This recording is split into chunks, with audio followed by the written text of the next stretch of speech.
सन 1965 की पाक भारत जंग के हवाले से आज भी ये बहस जारी है कि क्या field marshal general Ayub Khan ने यह जंग कश्मीर की खातिर की थी या फातिमा जिन्नाह से धांधली के जोर पर सदारती इलेक्शन जीतने के बाद अपनी खोई हुई साख बहाल करने के लिए लड़ी थी। कुदरतुल्लाह शहाब अपनी किताब शहाबनामा में लिखते हैं, सदर अयूब जंग का नाम लेते ही कानों को हाथ लगाया करते थे और हमेशा यही कहा करते थे कि तनाज़ा कश्मीर का हल हमने पाकिस्तान के मुफाद की खातिर ढूंढना है। इस हल की तलाश में पाकिस्तान को दाव पर नहीं लगाना। तो सवाल पैदा होता है कि वो कौन से मुहर्रकात थे जिनकी बिना पर जंग का नाम लेते ही कानों को हाथ लगाने वाले अयूब खान को भी ये जंग लड़ना पड़ी। किस्सा कुछ यूँ है कि जनवरी सन 1965 में पाकिस्तान का भारत के साथ रन ऑफ कच्छ का तनाज़ा शुरू हुआ और जनवरी सन 1965 में ही तब के फौजी सदर अयूब खान ने कायद-ए-आज़म मोहम्मद अली जिन्नाह की हमशीरा फातिमा जिन्नाह को खुली धांधली के जरिए सदारती इंतखाब हरा दिया। इन सदारती इंतखाबात में अयूब खान को जितवाने के लिए जो हरकत की गईं उनकी वजह से इसका इमेज काफ़ी ख़राब हो गया। चुनांचे कहा जाता है कि अयूब खान ने अपना ख़राब इमेज बेहतर बनाने की खातिर मकबूजा कश्मीर को आज़ाद करवाने के लिए ऑपरेशन जिब्राल्टर शुरू करने का सोचा। सदर अयूब खान के बेटे गौहर अयूब खान ने अपनी किताब ऐवान इक़्तिदार के मुशाहिदात में लिख रखा है कि ऑपरेशन जिब्राल्टर का मंसूबा वज़ारत ख़ारजा की रिपोर्ट पर बनाया गया। अयूब खान को यकीन दिलाया गया था कि अगर पाकिस्तान ने कश्मीर में फौजी कार्रवाई की तो भारत बैनुल-अक़वामी सरहद पार नहीं करेगा। लेकिन मालूम नहीं हतमी फैसले का इख्तियार रखने वाले अयूब खान ने इस बात पर अंधा यकीन क्यों किया। गौहर अयूब लिखते हैं, ऑपरेशन जिब्राल्टर सरकारी तौर पर 8 अगस्त सन 1965 को शुरू किया जाना था, ताहम मुजाहिदीन को कश्मीर के अंदर दाखिल करने की कार्रवाई 5 अगस्त सन 1965 को ही शुरू कर दी गई। अगस्त के अवाइल में तकरीबन 4000 मुजाहिदीन को तरबियत देकर भारतीय मकबूजा जम्मू कश्मीर भेज दिया गया। उन्होंने कश्मीर में भारतीय फौज के मुवासलाती निज़ाम को दरहम बरहम करके रख दिया और बाज़ फौजी पोस्टों पर भी हमले किए। मुजाहिदीन की कार्रवाइयाँ जोर पकड़ने के साथ भारतीय फौज ने मुजाहिदीन के दाखिली पॉइंट्स की तरफ तेज़ी से पेशकदमी शुरू कर दी। उन्होंने मुजाहिदीन के खिलाफ ऑपरेशन शुरू कर दिया जिसमें काफ़ी तादाद में मुजाहिदीन शहीद हो गए और बहुत से गिरफ्तार भी हुए। भारतीय फौज ने 26 अगस्त सन 1965 को दिफाई लिहाज से अहम इलाके पीर सहाबा पास पर कब्जा कर लिया। अगर भारतीय फौज थोड़ी सी पेशरफ्त और करती तो शायद मुजफ्फराबाद पर भी कब्जा हो सकता था। 2 दिन बाद भारतीय फौज ने हाजी पीर पास का कंट्रोल भी हासिल कर लिया। यूं ऑपरेशन जिब्राल्टर सख्त मुश्किलात का शिकार हो गया और नाकामी से दोचार हुआ। याद रहे कि अपनी किताब में गौहर अयूब ने मुक़्तदर कुव्वतों की इज़्ज़तदारी के लिए सिर्फ मुजाहिदीन का जिक्र किया है। हकीकत तो ये है कि अयूब दौर में बनाई गई जिब्राल्टर फोर्स के कमांडोज भी गिरफ्तार हुए। ऑपरेशन जिब्राल्टर इतना खुफिया रखा गया था कि एयर मार्शल नूर खान को भी इसकी भिनक न पड़ने दी गई। भारत की तरफ से बढ़ते हुए खतरात के पेश नज़र ऑपरेशन जिब्राल्टर के बाद ऑपरेशन ग्रैंड स्लैम 31 अगस्त सन 1965 को शुरू किया गया, जिसका मकसद लाइन ऑफ कंट्रोल पर दबाव में कमी लाना, झमचोड़ियाँ पर कब्जा और अखनूर में कशीदगी पैदा करके मुजफ्फराबाद की तरफ भारतीय पेशकदमी को रोकना था। इस हवाले से पेशकदमी जारी थी और ऐन मुमकिन था कि यह ऑपरेशन कामयाब होता, मगर उस वक्त के आर्मी चीफ जनरल मूसा खान ने घोड़ा बदलने का फैसला किया और जनरल अख्तर हुसैन मलिक की जगह जनरल याहिया खान को डिवीजन कमांडर तैनात कर दिया। कमांडर की इस तब्दीली से जब वक्फा मिला वह भारत के लिए गैबी इमदाद साबित हुआ।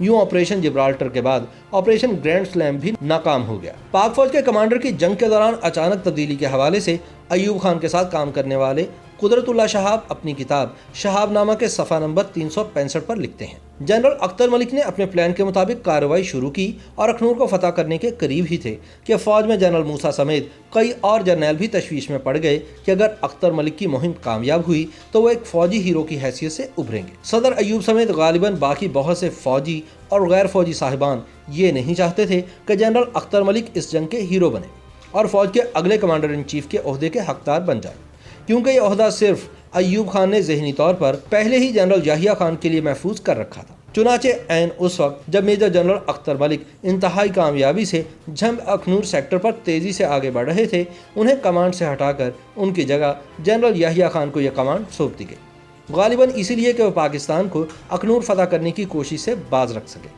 यह फरीज़ा उन्होंने निहायत कामयाबी से सर अंजाम दिया। अब आते हैं इस सवाल की जानिब कि यह जंग किसने शुरू की थी। हमें निसाबी कुतुब में पुख्ता ईमान के साथ पढ़ाया जाता है कि 6 सितंबर 1965 को रात की तारीकी में बुज़दिल दुश्मन ने अचानक पाकिस्तान पर हमला किया था, मगर यह बात तारीखी हकीकत से कोसों दूर है। एक तो ये कि जंग 6 सितंबर को शुरू नहीं हुई थी बल्कि 6 अगस्त को ही शुरू हो चुकी थी। दूसरा, अगर 6 सितंबर का दावा मान भी लिया जाए तो अल्ताफ़ गौहर अपनी किताब ایوب خان پاکستان کے پہلے فوجی حکمران کے صفحہ نمبر 336 پر لکھتے ہیں کہ نئی دہلی میں پاکستانی ہائی کمیشن نے ترک وزیر کی وساطت سے ایک پیغام بھجوایا تھا کہ بھارت 6 ستمبر کو پاکستان پر حملہ کر سکتا ہے۔ دفتر خارجہ کو یہ پیغام 4 ستمبر سن 1965 کو مل چکا تھا۔ اس سے تو یہی لگتا ہے کہ بزدل دشمن نے یہ حملہ اچانک نہیں کیا تھا۔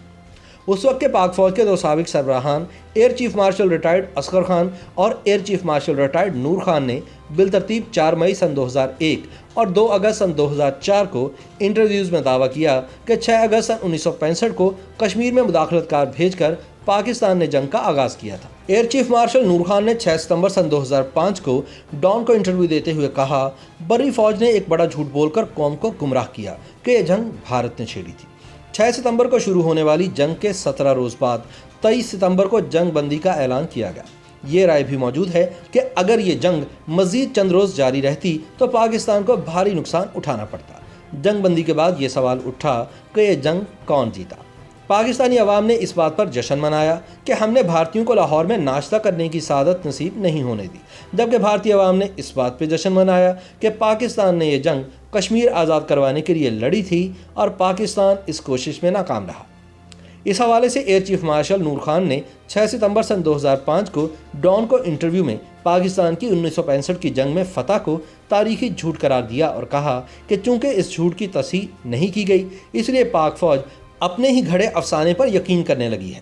4 ستمبر سن 2015 کو جامعہ کراچی میں ممتاز دانشور اور تاریخ دان ڈاکٹر سید اکبر زیدی نے اپنے خطاب کے دوران کہا کہ اس سے بڑا کوئی جھوٹ نہیں ہو سکتا کہ پاکستان نے 1965 کی جنگ جیتی تھی۔ دراصل ہم سن 1965 میں یہ جنگ بری طرح ہار گئے تھے۔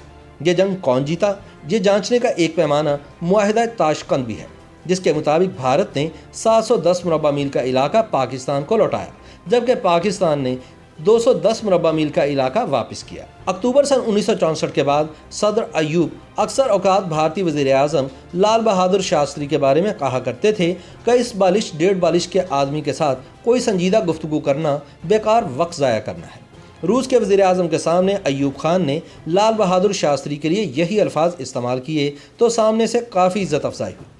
10 جنوری سن 1966 کو ایوب خان نے اسی بالش 1.5 بالش کے آدمی کے ساتھ معاہدہ تاشقند پر دستخط کیے۔ اس معاہدے کے فوراً بعد لال بہادر شاستری کی موت کے حوالے سے قدرت اللہ شہاب لکھتے ہیں، 2-3 دن بعد میں نے ہالینڈ کے ایک اخبار میں معاہدہ تاشقند کی تفصیلات پڑھی، ساتھ ہی ایک فوٹو دیکھی جس میں صدر ایوب روسی وزیر اعظم کے ہمراہ لال بہادر شاستری کے تابوت کو کندھا دے کر دہلی جانے والے ایک جہاز کی طرف جا رہے تھے۔ اس تابوت میں صرف شاستری جی کا جسد خاکی ہی نہ تھا، بلکہ اس میں مسئلہ کشمیر پر UN میں ہماری تمام پیش رفت بھی لپیٹ کر مکفل کر دی گئی تھی، کیونکہ 10 جنوری سن 1966 کے بعد مسئلہ کشمیر کے حوالے سے سیکیورٹی کونسل کی قراردادیں نہ رہی تھیں، بلکہ معاہدہ تاشقند کی وہ شق تھی جس میں ریاست جموں و کشمیر کا ذکر محض ضمنی طور پر آیا تھا۔